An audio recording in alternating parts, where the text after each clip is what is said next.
My name is Lucy, I'm 32, and my own sister married my fiancé in my wedding dress while I was away on a business trip. Before I tell you how I took back my company and exposed them in front of everyone, let me know where you're watching from in the comments. The flight back from Milan was the first time I'd felt genuinely light in 2 years. It was a bubbly, champagne in my veins kind of excitement. I'd won. Not just the International Design Guild Award, the most prestigious honor in my field, but I felt like I'd finally, truly won Jeff over. My fiancé. For 2 long years, ever since my father's funeral, Jeff had been a constant, grinding pressure. His one-note song was about merging Attire Lumiere, my father's legacy, with his family's behemoth, Apex Corporation. It's synergy, Lucy, he'd say. It's the future. To me, it felt like paving over a historical landmark to build a mall. The tension was a third person in our relationship. But just before I left for Italy, he'd suddenly changed his tune. He'd backed off, encouraged me to go, telling me it was the kind of monumental win we needed to silence the skeptical board members who still saw me as just the founder's daughter. I felt a wave of relief so profound it almost brought me to tears. I believed we had finally turned a corner.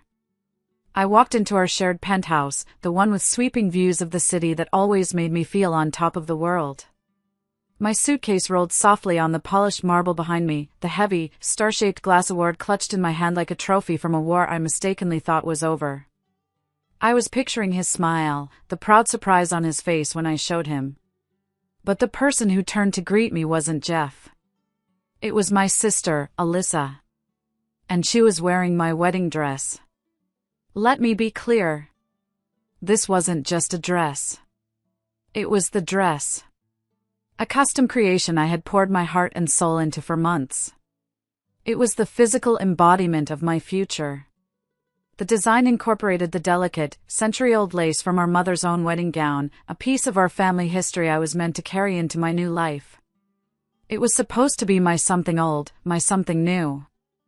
On Alyssa, 5 years my junior and always chasing the spotlight, it just looked sacrilegious. Stolen. Jeff stepped out from the kitchen then, a champagne flute held casually in his hand. He wasn't smiling. He had a look of smug, possessive triumph as he wrapped a proprietary arm around my sister's waist, pulling her against him. "Welcome home, Lucy," Alyssa said. Her voice was a confection of fake sweetness, the kind that rots you from the inside out. She smoothed down the precious lace over her hips, a gesture of ownership that made my stomach clench. "I have someone I'd like you to meet. My husband." The world didn't just tilt. It fractured. The air in my lungs turned to shards of ice. For a split second, I saw my reflection in the gleaming floor, a woman frozen in time, holding a meaningless piece of glass, a ghost at her own wedding. The shock was a physical blow, a punch to the gut that knocked all the air out, leaving me gasping. But then, something else, something dark and hot, bubbled up from the depths of that new, gaping wound. It started as a tremor in my chest and erupted into a sound I didn't recognize as my own. A laugh. It was cold and sharp and utterly devoid of humor. It cut through the suffocating, triumphant silence of the room. I saw the confusion flash across their faces. They had expected tears. They had prepared for screaming. They had hoped for a complete and total breakdown. What they got was my laughter, and it terrified them. They had no idea. They thought they'd won. They had no idea the man she married was a desperate con artist on the verge of bankruptcy, and that I, the woman they had just tried to erase, was the one holding all the cards. My father was a brilliant man, a titan. He built Attire Lumiere from a single, rattling sewing machine in a cramped garment district apartment into a globally respected brand synonymous with integrity and quality. I grew up in his shadow, but it was a warm, encouraging shadow that smelled of drafting paper and fresh coffee. He taught me everything: how to drape fabric, how to read a balance sheet, how to command a room. His faith in me to protect his inheritance, his life's work, was absolute. Alyssa, 5 years younger, grew up in our mother's world, a whirlwind of charity luncheons, beauty pageants, and the steadfast belief that charm was a currency more valuable than cash. She was the pretty one, I was the smart one. That's what everyone said anyway, and she resented me for it with a quiet, simmering intensity one always chose to ignore. I remember one evening, about a year before he passed away from a sudden heart attack, my dad called me into his study. He looked tired, the lines around his eyes etched deeper than usual. He'd just come from a tense meeting with the board of Apex. They were old family friends, but business is business. "They're sharks, Lucy," he'd said, his voice low and gravelly. "Old man Owen is retired, but his son, he's got his father's ambition but none of his integrity. He sees us as a target, not a partner." He was talking about Jeff's father, a man whose smile never quite reached his eyes. He slid a small, encrypted USB drive across his mahogany desk. It was heavy, solid steel. "This is your insurance policy. It's a private agreement I made with the founder of Apex, Jeff's grandfather, years ago. A gentleman's agreement, but I put it in writing. Don't look at it unless you have to. I mean it. Only when your back is truly against the wall." He made me promise. I put the USB in his personal safe, thinking of it as just one of my father's eccentricities.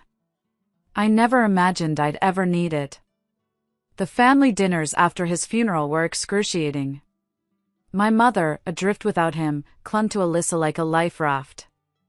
Alyssa, in turn, blossomed under the undivided attention, finally out of my shadow. One night, I was excitedly explaining a new expansion plan into the Asian market, my voice filled with passion for the project.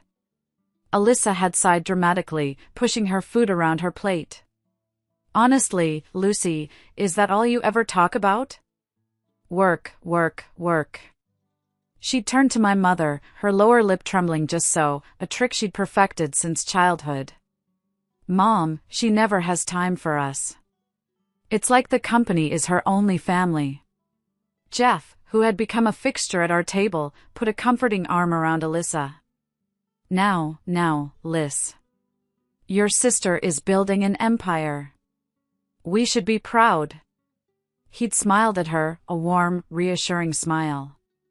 But then his eyes had flickered to me for a fraction of a second, and in them, I saw something cold and calculating. It was a look that sized me up not as a fiancé, but as an obstacle to be managed. I brushed it off as stress. I was a fool. The Italy trip was his masterpiece of manipulation. He'd framed it as a strategic move. "You need to show the board you're not just an administrator, Lucy," he'd argued over a lavish dinner he insisted on paying for. "You're a creative force. This award will solidify your position as CEO. It'll make any talk of a merger or a change in leadership impossible." It made perfect, logical sense. He was so supportive, even helping me pack, organizing my files for the trip. I remember him watching me type in my computer password, shaking his head with a chuckle. "You should really use a more complicated password, honey. Something better than your childhood dog's name." I'd laughed it off. The thought of him methodically copying my entire life's work, my designs, my financial projections, my private emails, while I slept didn't even cross my mind. He was my fiancé. The man I was supposed to build a life with, have children with, grow old with. The cold laugh died in my throat, leaving a bitter, metallic taste. I placed the glass award on the entryway table. I didn't set it down gently. I let it drop the last inch, and the sharp click echoed in the suddenly silent room. "The dress looks better on me," I said, my voice as cold and hard as the marble beneath my feet. I turned and walked out without a backward glance, pulling the door shut on the life I thought I had, and on the war that had just been declared. The first call was to Sandra. My best friend since we were broke college students sharing ramen, and now, thankfully, one of the sharpest corporate lawyers in the city. I met her at a quiet, 24-hour diner, the kind with cracked vinyl booths and the lingering smell of stale coffee. My hands were shaking so hard I had to grip my cup with both of them to keep from spilling. "They're married, Sandy," I whispered, the words feeling alien and poisonous on my tongue. "Legally. I checked the public records online in the cab on the way here. They did it yesterday." She squeezed my hand across the table, her expression grim. Okay, Lucy. Okay. Breathe. We deal with this. One step at a time. What's the next thing?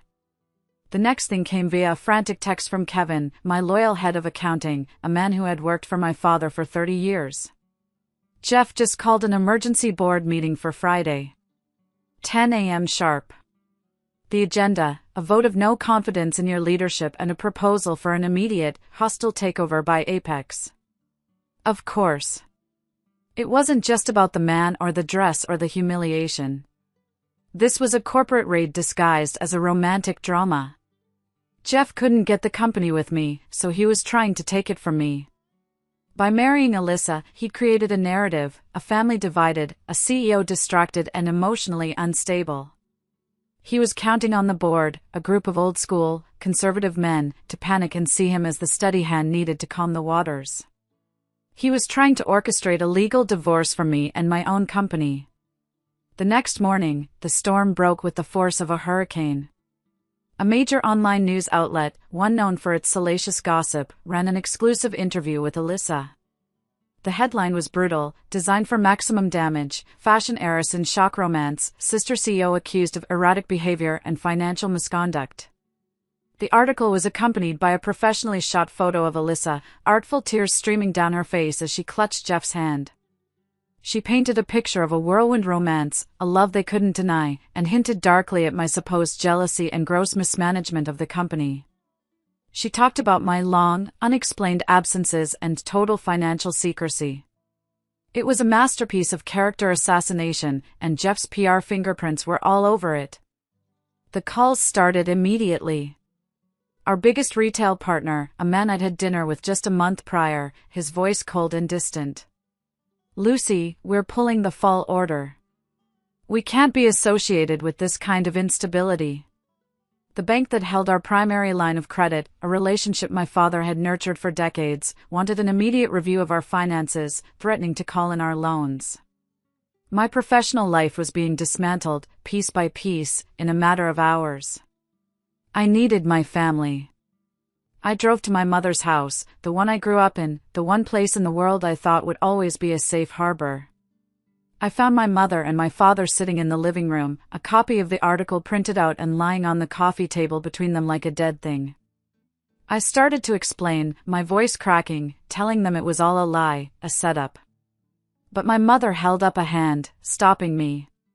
Lucy, she said, her voice laced with a weary disappointment that cut deeper than any anger could have.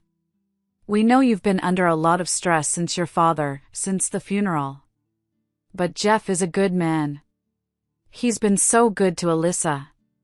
Maybe you just pushed him away. You're always so focused on work, on your promotion to CEO, on your salary, you forget about people.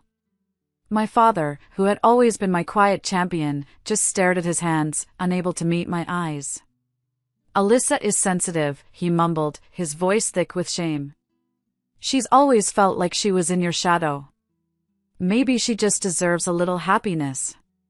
The floor fell out from under me. This was a betrayal deeper than Jeff's, more painful than Alyssa's. This was my family, my foundation, and they were siding with the people who were trying to destroy me.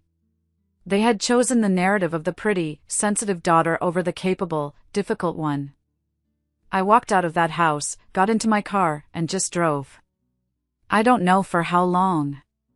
The city lights blurred through the rain that had started to fall, mirroring the tears I couldn't hold back any longer. I pulled over into a deserted, rain-slicked parking lot, leaned my forehead against the cold steering wheel, and I broke. I sobbed for my father, for my stolen future, for the family I thought I had. It was a raw, ugly, soul-shattering grief. I let it all out, every last drop of pain and despair, until I was just an empty, hollowed-out shell. I must have fallen asleep, because I woke to the gray, unforgiving light of dawn. The tears were gone. My eyes were swollen, my head throbbed, but inside, something had shifted. The grief had burned away, leaving behind something hard and clear and cold as steel. I picked up my phone and called Sandra. "The crying is over," I said, my voice hoarse but firm. Now, we work. Sandra didn't waste any time. She knew that in a war like this, you needed specialists. She didn't connect me with some lone wolf hacker from a movie, she introduced me to a discreet corporate intelligence firm. The man who met us in their sterile, soundproofed conference room was named Mike. He was sharp, impeccably dressed in a suit that probably cost more than my car, and had an air of calm competence that was the exact opposite of the chaos raging inside me. He listened to my story without interruption, his eyes never leaving mine, taking notes on a legal pad. "This is a coordinated attack, Ms. Brown," he said when I finished, his voice even. "Financial, personal, and public relations. They're trying to create a pincer movement to force you out before you have time to react. Our job is to dismantle their strategy before they can execute it." The first piece of the puzzle came from Kevin. He'd been with my father for 30 years and his loyalty was unshakable. He brought me a folder, his hands trembling slightly. "I knew something was wrong," he said, his voice barely a whisper. "Jeff insisted on signing off on these consulting fees. Said they were for strategic outreach. They're for shell corporations, Lucy. I traced them. He's been bleeding the company dry for months. Millions." Mike's team took the data and ran with it. They started tracing the money, a process Mike called following the breadcrumbs. But it was a tangled web. Jeff had been clever, using offshore accounts and layers of corporate secrecy. It was slow, painstaking work. Every day, the board meeting loomed closer, a guillotine hanging over my head. I barely slept, fueled by black coffee and a burning, righteous rage. I set up a cot in a spare office, living and breathing the fight. While Mike's team followed the money, I focused on Alyssa. I knew my sister. She was selfish and entitled, but she wasn't a criminal mastermind. She was a pawn, a willing one, but a pawn nonetheless. Jeff was using her, and I needed to make her see that. But how? She wouldn't listen to me. The answer came from Kelly, Alyssa's best friend. I'd always been kind to Kelly, sending her gifts from my travels, helping her with her resume. She was torn by what was happening, caught between loyalty and her conscience. I met her for coffee at a neutral location. She admitted that Alyssa had been bragging nonstop about how Jeff was going to make her the vice president of communications for the new, merged company. He'd filled her head with promises of power, prestige, a massive salary, and a future where she would finally outshine me. "She thinks she's his partner, Lucy," Kelly whispered, looking around nervously as if Jeff himself might be listening. "She has no idea he's just using her as a stepping stone." I needed something to break the spell, a truth so brutal it couldn't be ignored. I tasked Mike's team with a new, deeply unpleasant objective: find proof of Jeff's true intentions for Alyssa. It took them 2 days of deep diving into Apex's internal servers. They uncovered a recorded phone call between Jeff and his father, a conversation they thought was secure. The audio was crystal clear. "She's a gullible fool," Jeff's voice said, laced with a chilling contempt. "She'll sign anything I put in front of her. Once the merger is done and I have control, we'll pin the initial embezzlement on her. The paper trail will lead right to the accounts I set up in her name. She's so desperate for the spotlight, she won't see it coming until she's taking the fall." My blood ran cold. He wasn't just going to discard her, he was going to destroy her, use her as a scapegoat to save himself. He was going to let her take the fall for felonies that would land her in prison. I put the audio file on a burner phone. I gave it to Kelly in a small, sealed envelope. "I'm not asking you to pick a side," I told her, my voice low and urgent. "I'm asking you to save your friend from a potential divorce and a prison sentence. Make sure she listens to this. Alone. Before Friday." Now, all the pieces were in place. The financial evidence. The proof of Jeff's ultimate betrayal of Alyssa. And deep in the safe in my father's old office, the final, decisive weapon, the USB drive. His insurance policy. It was time to go to war. The day of the board meeting, the air in the 40th floor conference room was thick with tension and the smell of expensive cologne. It was a room of powerful men in expensive suits, men I'd known my whole life, men who had patted my head when I was a little girl and now looked at me with cold, appraising eyes. Jeff stood at the head of the long mahogany table, looking confident and in control. He was giving a polished presentation, complete with slick charts and rosy projections, detailing my supposed incompetence and the brilliant future that awaited Attire Lumiere once it was safely under the Apex umbrella. He was just getting to the part about my erratic behavior and emotional instability when the heavy conference room doors swung open with a soft whoosh. I walked in. A stunned silence fell over the room. Every head turned. I saw shock on Jeff's face, a flicker of panic quickly masked by a condescending sneer. "Lucy," he said, his voice dripping with false concern. "We didn't expect you. I'm afraid this is a closed meeting." "I'm still the CEO of this company," I said, my voice ringing with a clarity that surprised even me. It was the voice of a leader, my father's daughter. "And I believe you're discussing my employment, my salary, and my future. I think I'm entitled to be here." I wasn't alone. Sandra was right behind me, carrying a leather briefcase that looked like it meant business, and beside her was Mike, holding a laptop. We walked to the head of the table and stood opposite Jeff, creating a new center of gravity in the room. "If you're quite finished with your fiction," I said, my eyes locked on his, "I have a presentation of my own. Based on facts." The first act was Mike's. He coolly connected his laptop to the projector. The screen, which had just been showing Jeff's optimistic fantasies, lit up not with corporate logos, but with a complex, damning web of bank transfers. "Ladies and gentlemen of the board," Mike began, his voice calm and authoritative, "for the past several weeks, my firm has been conducting a forensic audit of Attire Lumiere's recent expenditures, specifically those authorized by Mr. Owen in his capacity as a consultant." He walked the board through it, step by agonizing step. He showed them the fake invoices from non-existent companies. He showed them the shell corporations based in the Cayman Islands. He showed them the direct transfers into accounts linked to Jeff. He showed them how millions of dollars, money meant for new hires, for marketing, for the employee college fund I had started, had been systematically siphoned off. Jeff was sputtering, his face turning a blotchy red. "This is absurd. Preposterous. These were legitimate business expenses. Strategic investments. An investment in a yacht named the Alibi?" Mike asked without missing a beat, clicking to a slide showing the purchase receipt for a 70-foot vessel, paid for from an account funded directly by Attire Lumiere. The room was deathly quiet. The board members shifted uncomfortably in their leather chairs. Jeff's face was now a mask of fury. He looked around the room, desperate for an ally. His eyes landed on Alyssa, who had been sitting silently in a corner, brought in as his showpiece, the blushing bride. "She knew about all of it," he shouted, pointing a shaking finger at my sister. "She was my partner. She helped me plan it. Ask her." This was the moment. I watched Alyssa's face. I saw the flicker of fear, the dawning horror as she realized he was throwing her to the wolves.